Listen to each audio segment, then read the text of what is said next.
মাত্র ৩১ বছর বয়সেই ১৫০ কোটি আমেরিকান ডলারের মালিক হলেন হুইটনি উলফ হাড।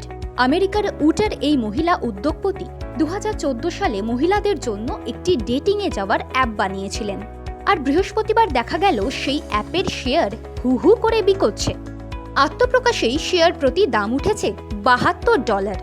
একদিনেই হুইটনির ডেটিং অ্যাপের দাম ৬৭ মহিলাদের ডেটিং অ্যাপ বানিয়ে $১৫০ কোটি মালিক ৩১ বছরের তরুণী।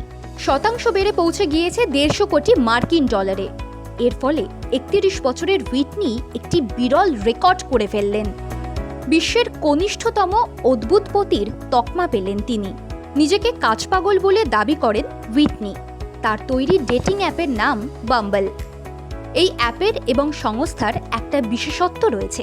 প্রথমত, এই অ্যাপে ডেটিংয়ে যাওয়ার নিয়ন্ত্রণ আর সিদ্ধান্ত দুই থাকে মেয়েদের হাতে। দ্বিতীয়ত হল হুইটনির সংস্থার অধিকাংশ কর্মী মহিলাই। ২০১৪ সালে এই সংস্থা প্রতিষ্ঠার আগে হুইটনি কাজ করতেন জনপ্রিয় ডেটিং অ্যাপ টিন্ডারে। সেখানেই এক্সিকিউটিভ পদে ছিলেন তিনি।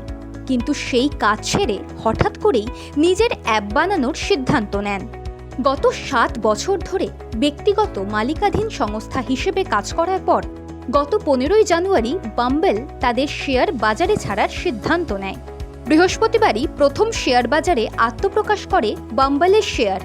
দেখা যায় বাজারে আসতে না আসতেই দর বাড়তে শুরু করেছে তার।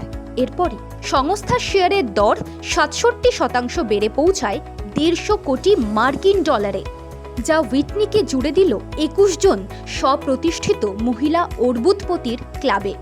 স্বঘোষিত কাজপাগল হুইটনি অবশ্য শুধু ডেটিং অ্যাপের কাজেই ব্যস্ত থাকেন না।